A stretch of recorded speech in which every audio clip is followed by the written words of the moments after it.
This is my Winnebago Revel and it lives inside of a 2020 Mercedes Sprinter.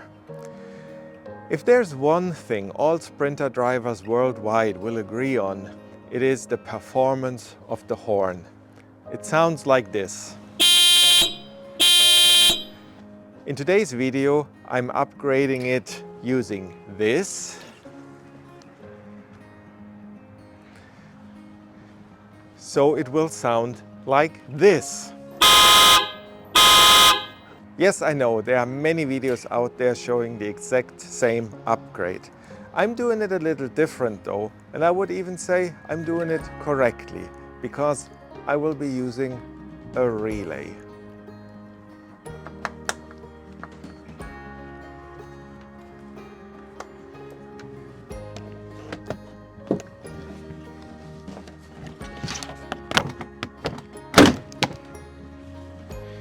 This is the wire the existing horn is connected with. I'm guessing this is like 16 gauge, and it is for sure the right size for the current this existing horn uses. And while I don't know how much current the existing horn uses, I know these new ones combined use about 12 amps. And that is way more that this 16 gauge cable was designed to deliver. But why is everyone else directly connecting to this cable, you might ask?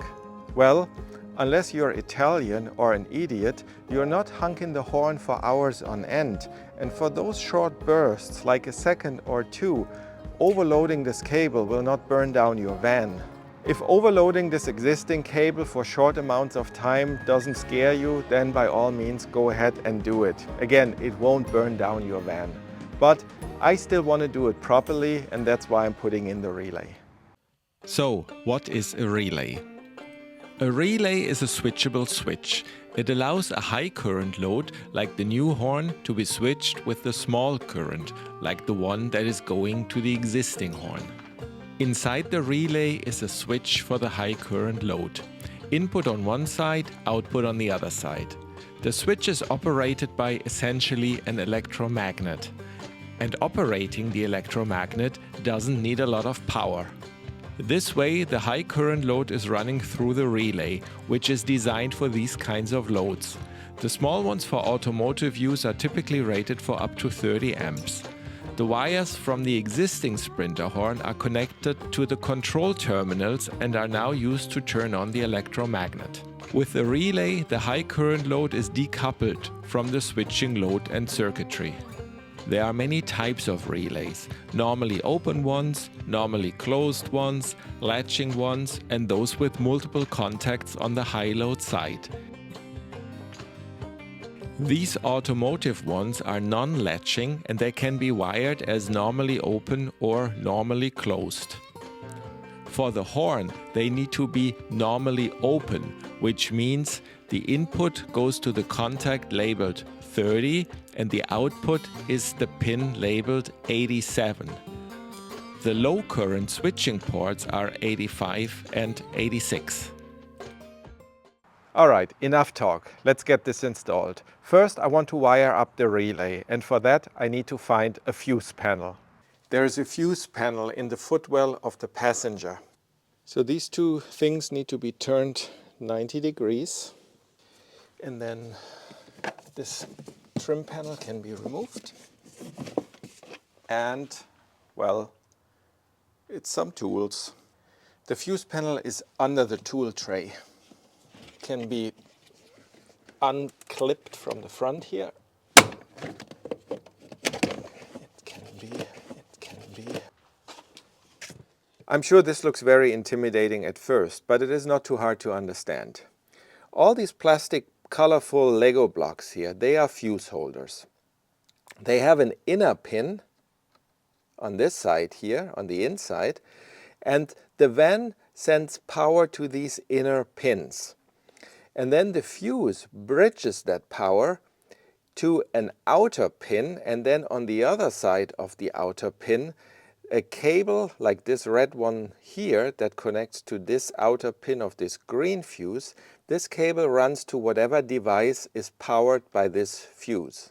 And then, depending on the options installed in your van, some of these slots are empty, like this one, this one, this one here, and some of them are taken by a fuse, like this one, and this one. The Fuse Assignment Supplement Manual explains which fuse is for what device. The horn in the Sprinter only works when the ignition is on, so I'm hoping to find an empty fuse socket that is also controlled by the ignition switch. And to help me find that, I built a little testing device. These are two LEDs, one blue one and one white one. I have a spade connector on the other side, and I'm tapping into the empty fuse holder. So with the white one, I'm tapping into this one right here. And the blue one, I will be tapping into one of the purple connectors, empty spots, like this one. And then the other side, well, I just attached a magnet and I'm tapping into ground. As you can see, now with the engine not running and with the ignition off, the blue LED lights up, which means the purple connector provides power even when the engine is off, while the gray connector to the white LED does not provide any power. I'm using switched power to my new horn for two reasons. One is that if the relay ever gets stuck, and that is a true possibility with these relays, then the horn will be on full blast and forever. And if that should happen, all I have to do is turn the ignition off, and that will cut power to the horn. Then I can replace the relay or do whatever needs to be repaired.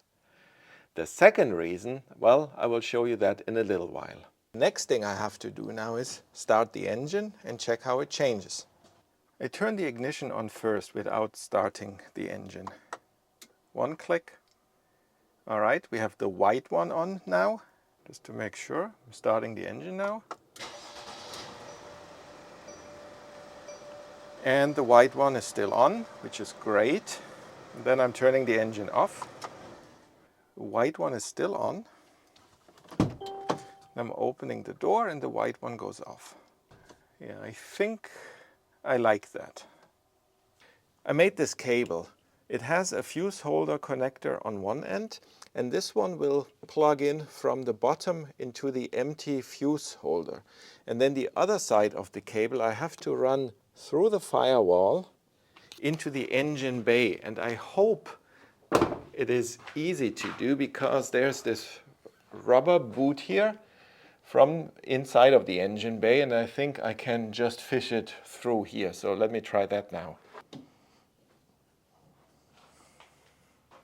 I'm not sure if you can see that. So this big cable goes through this rubber boot, and then there's a piece of foam in here. So I'm hoping I can put my cable next to this one.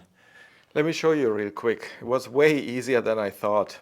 I taped the cable that I needed to feed through to this fiberglass pole, and then I was able to just basically stick it through. It's now coming out on the other side. I plugged the connector into this empty socket, routed the cable around here and through the firewall into the engine bay. Now all that is left to do in here is to plug in the fuse, and I'm using a 15 amps one. I'm not doing it now because first I want to get the work on the outside done. And I quickly want to explain why I'm using this particular empty fuse socket. I'm using this one, 27, and according to the Fuse Assignment Manual, Mercedes is using 27 for a converter, like an inverter, which my van didn't come with. But it is rated for 25 amps, so this tells me that this socket that I'm tapping into is good for up to 25 amps. I'm only using up to 15, I'm putting in a 15 amp socket, so this is well capable of handling that. As for the new horns, it would be very tempting to attach it to this bolt. It would slide right under it and can be tightened down easily. The thing is, this bracket here is where the radar sensor for the active cruise control sits in. And bolting this one in here would tilt this slightly forward. And this will change the angle of the sensor a tiny little bit. And since this sensor measures objects that are a few hundred feet away, well, it might make a difference. And I'm not taking any chances here. So what I did is I bent the bracket of the new horn, and now I can install it right here. I just need to drill a single hole in here, and then I can attach it like this. And then I didn't like the look of these bent brackets and made a new pair from a flat piece of aluminum.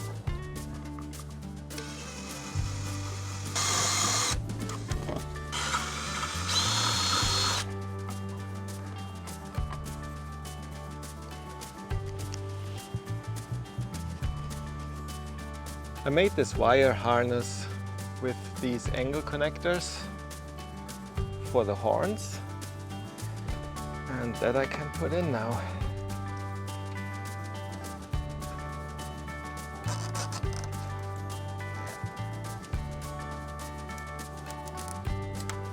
Before I can put the grill back on, I need to tap into the wire of the existing horn. This will be my trigger wire to trigger the relay to turn the new horns on. And I think I haven't mentioned it yet. I will be leaving the old horn, the existing horn, in place, so the new ones will be in addition to the existing one.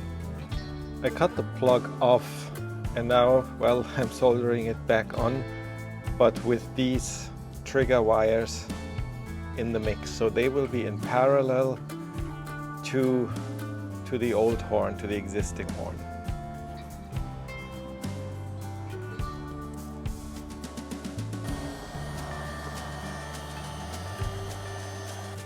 I wrapped it with the same kind of fabric that Mercedes is using for their wiring harnesses. Looks completely OEM now. Will even look better when it gets a little dirty. I connected all the cables and dressed up the connectors as nicely as I could. Even though this will be sitting behind the grill, I don't want any of the red connectors visible from the outside. So the cable for the horn I run this way, and then down here into the engine bay. It comes out on the other side somewhere, and it's really super hard to see, somewhere below the headlight. I zip tied it to an existing cable and then all the way to over here into this corner. And then the trigger wire that is connected to the existing horn, it follows the cable of the existing horn down here, and then also comes in below the driver's side headlight, goes up here, again following an existing cable run all the way to the other side and down here into the same position. So all the cables are bundled up here now, and this is where we'll mount the relay. And for now, I'm just attaching it with some double-sided tape to the side inner wall here. I might replace it eventually with a nicer fuse box if I want to install additional relays. But for now, I'm just sticking it to the side of the van. Well, and there you have it. Total cost for the upgrade was about $25. I think I paid around $18 for the new horns, about $2 for the relay, and then $5 for all these other bits and bobs like cables, connectors, and so on. And running the extra cable and putting in the relay was well worth the effort. Earlier in the video, I said there were two reasons why I wired the new horns into switched power. Well, the second reason has to do with acoustic lock. If enabled in the menu, the van plays that little chirp sound when you lock it. And that sound is obviously coming from the horn. So, in my case, the new horns, they do not get any power when the ignition is off. And obviously when you want to lock the van, well, the ignition is off.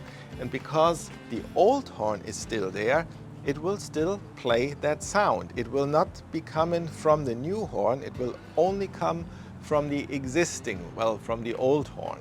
So even with these very nice and loud new horns installed, this chirp sound when locking the van will still come from the old horn and only from the old horn. So there's very little risk this will annoy your neighbors. And that's all I had for today. Thank you for watching and I hope to see you soon. Bye bye.